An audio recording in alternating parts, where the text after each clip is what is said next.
Mayo ya sacan, también está en los papeles que os he pasado, sacan ya la declaración de que, incluso de una manera totalmente irresponsable,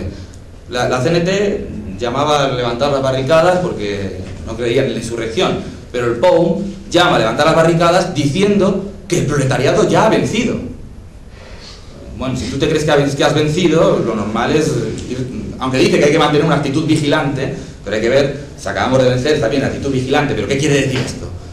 Los señores del POUM llaman a levantar las barricadas el día 6 y el día 7 reiteran, porque no les habían hecho caso, reiteran que hay que levantar las barricadas. Bueno, el 7 por la noche entran 8.000 guardias de asalto en la ciudad y toman la ciudad. Es decir, fue un error, cuanto menos defensivo, porque ni siquiera se preparó a los trabajadores para no cantar victoria tan tempranamente y prepararse para, por lo menos, saber defender la integridad física de los militantes, sus locales, su armamento, su periódico, etcétera, etcétera, ¿no? Sino que directamente llamó a entregar no a entregar las armas, no llamó, perdón, a entregar las armas, pero sí a levantar las barricadas, y con una fórmula muy vaga de mantenerse vigilante, que no se sabe muy bien qué quiere decir eso, mantenerse vigilante, pero no llamó efectivamente a prepararse ni para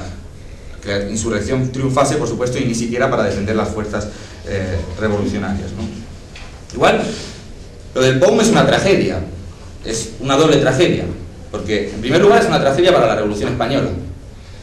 La política del POUM, desde mi punto de vista, la ruptura que tiene con Nin, o sea, con Trotsky, al apoyar una política de conciliación de clases y de entrar al Frente Popular, y de constituir un partido que levantaba esa política como era el POUM, es un aborto de la posibilidad de que en el Estado español hubiera podido surgir un partido de trabajadores revolucionario que levantase una política de independencia de clases y que levantase una estrategia para hacer triunfar la revolución. En ese sentido fue la primera tragedia, que después se repitió el 19 de julio y el 3, 4, 5, 6 de mayo. Y la segunda tragedia es para el mismo POUM, porque su política no le salvó de la quema, al revés, su política aceleró la contrarrevolución, y después fue el mismo POUM que, en un sentido, como plantea el vídeo, planteaba una crítica al estalinismo y planteaba una política que no era favorable tampoco a la política de la Unión Soviética, el que va a sufrir la más dura de las represiones, o sea, el que va a haber cerrado su periódico, asesinado a su dirigente, encarcelado a su comité central, etcétera, etcétera. Es una organización que desaparece y pasa a la clandestinidad a partir de junio del año 37, ¿no? Bueno, yo, antes de continuar y de entrar en lo que creo que es lo mejor, que es los sectores que nosotros creemos que cabe la pena reivindicar, su intento de levantar un programa y una estrategia alternativa a esto que estamos criticando, quería parar un poco y decir que puede ser que lo que yo estoy diciendo suene a muchos como un balance muy duro, ¿no? O como que es muy fácil hablar a toro pasado. Entonces yo quería parar un poco y desmentir estas dos cosas. Primero, si es un balance duro, no lo voy a negar porque lo es. La cuestión es ¿qué queremos? ¿Queremos hacer una charla mitificadora donde hable de lo bueno que era la Revolución Española y solamente hablemos de lo bueno? ¿O hagamos una charla donde tratemos por lo menos de profundizar, con todo el riesgo que podemos tener a equivocarnos, ¿no? Y seguramente habrá muchas cosas en las que no estaremos todos de acuerdo, pero sí por lo menos ir y tratar de ver de la manera más cruda posible lo que sucedió, lo que se dijo, la política que se levantó. Yo, por ejemplo, este dossier es una birria, son 5 páginas, pero saca a la luz documentos que yo os aseguro que a mí me ha costado, Dios y ayuda, soy ateo, encontrar gran parte de estas declaraciones, ¿no? Las encuentras en algunos libros, pero por ejemplo en internet no vas a encontrar nada de esto. Vas a encontrar un montón de carteles de la guerra civil, eso los tienes todos en internet, toda la cartografía de la guerra civil la tienes para que te la pegues en tu cuarto, ¿vale? Pero los documentos que hablan de cuál era la verdadera política de las organizaciones que participaron en la CNT, o sea, que participaron en la revolución, de la CNT, del POUM, cuáles eran sus declaraciones, qué publicaban en la batalla, qué publicaban en Solidaridad Obrera. Eso es realmente una labor de archivo. Afortunadamente hay historiadores que lo han hecho, entonces podemos aprovecharnos de ese trabajo. Pero quiero decir que a nivel de reivindicarlo, se reivindica solamente, como decían en la introducción, lo bueno. Yo creo que es un flaco favor incluso a la memoria de las personas que estamos criticando, porque la mayor parte de las personas que estamos criticando lucharon por una revolución, ¿no? No sé, por ejemplo Nin, que lo he criticado mucho, que le he dado bien duro. Bueno, Nin era todo lo que era Pero Nin fue detenido, secuestrado, torturado de la manera más salvaje y nunca firmó una declaración de culpabilidad. O sea, se aguantó la tortura hasta que lo mataron. Para mí habla de que tenía una buena calidad como militante revolucionario, pero una estrategia terriblemente equivocada. Entonces, en ese sentido, el homenaje, o el mejor homenaje, como planteamos en la introducción, que tenemos que hacer, o que podemos hacer a todos estos luchadores, no es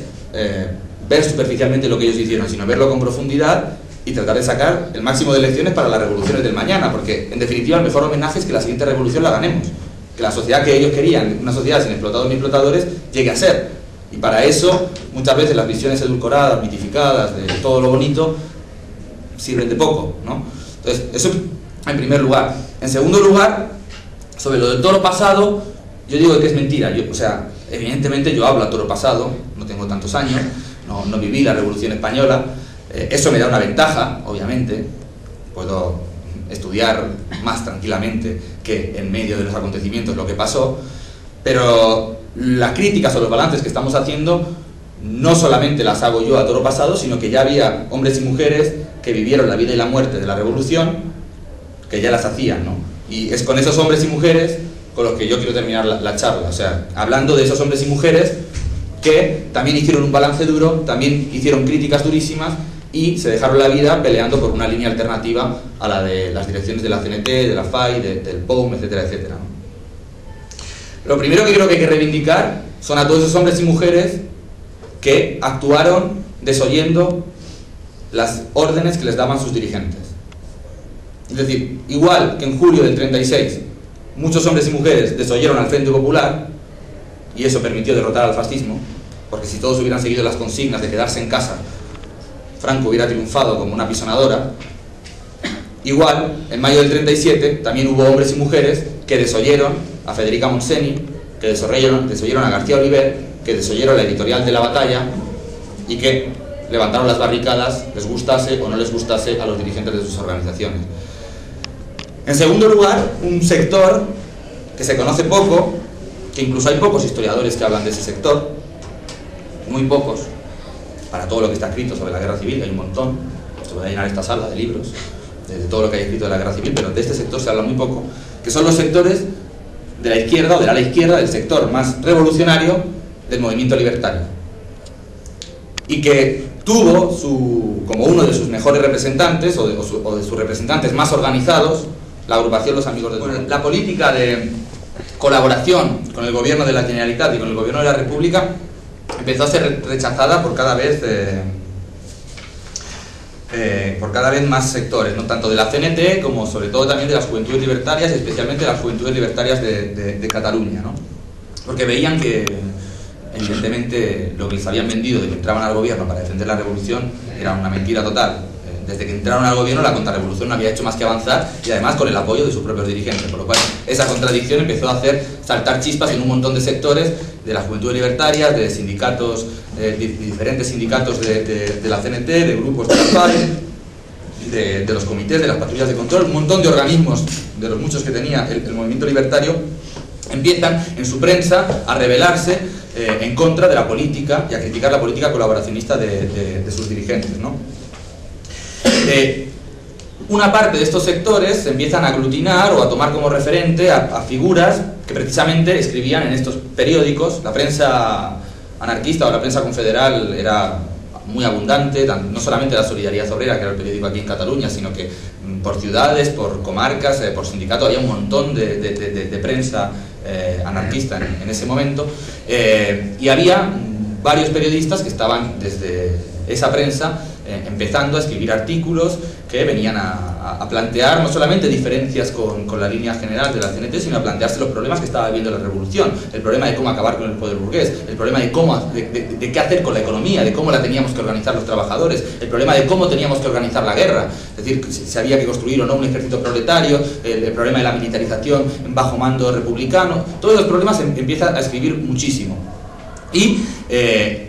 una de esas figuras, que me voy a detener en ella, es Jaime Vallius. Jaime Vallius es un periodista que empieza escribiendo en Solidaridad Obrera, cuando Solidaridad Obrera estaba bajo la dirección de Liberto Callejas, era el director de Solidaridad Obrera hasta noviembre del 36, que lo echan y ponen a Torio, que es